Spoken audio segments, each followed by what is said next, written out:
My name is Losecaat. I'm from UK Trade and Investment, which is the UK government organisation charged with helping UK businesses succeed in the global economy and attract high quality inward investment to the UK. There's a great opportunity for UK architects to work internationally, but it's quite scary when you've not done it before and you don't know where to start. And I think one of the things that people tend to feel is a great degree of fear, like, where do I go? How do I start? And it's a big world out there. It is a big world out there. And banks and business support agencies can sometimes make you feel that you need to have a very coherent strategy in place.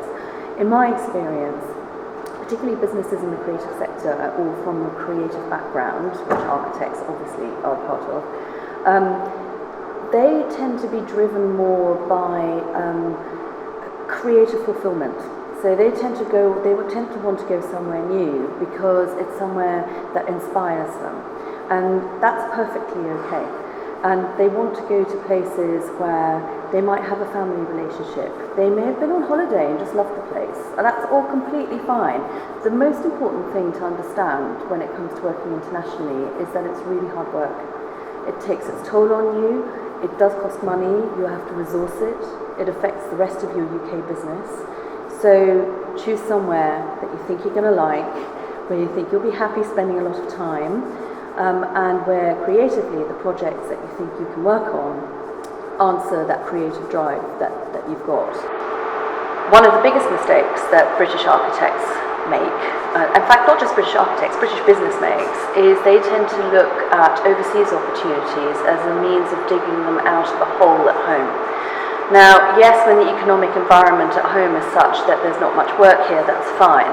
What it's not fine is if your business itself is a little frail, if you then try and expand into a global marketplace, you will go bust because you do not have the inherent robustness that you need to almost be twice as strong in terms of your cash flow, in terms of the solidity of your business when it comes to working internationally, because it's an investment.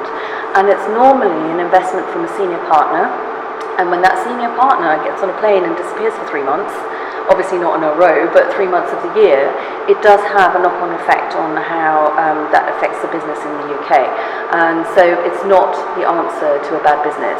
It is the answer to a good business that wants to have more excitement and better global outlook, really with the means to delivering better projects at home. When it comes to working internationally, one of the routes to market is to partner with a local architectural practice or even a local construction business, basically a local company that has expertise in the market and that understands the regulations around operating in that space.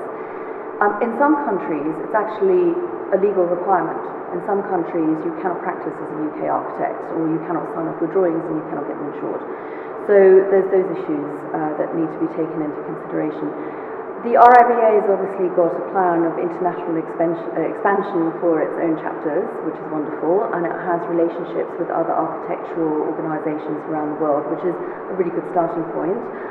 UK Trade and Investment has people who understand architects in most embassies around the world, and so if you knock on our door, we can help facilitate introductions both into the local sort of built environment community. And that includes the media as well. Very often the media is very hungry for stories from overseas because normally they operate in a domestic environment with not a lot of international input, particularly in the emerging economies, which offers a brilliant opportunity for British architects who are out in the market for the first time to get themselves a platform, to become friends with the editor, which then gives you much more intelligence than you would ever get from anywhere else, and to basically raise your profile. There is a debate about whether UK firms who don't look to work internationally, whether they're missing out in any way.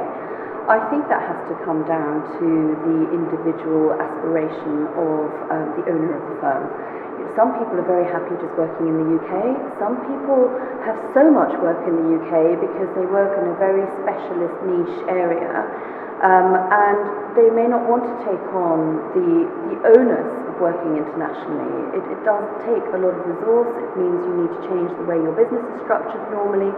Sometimes people are quite happy being small and boutique and fit for purpose, and if it ain't broke, don't fix it. So I don't necessarily think that firms are missing out by not working internationally. I really don't. It's a challenging world out there, and if you're happy at home and it pays the bills, that's just fine.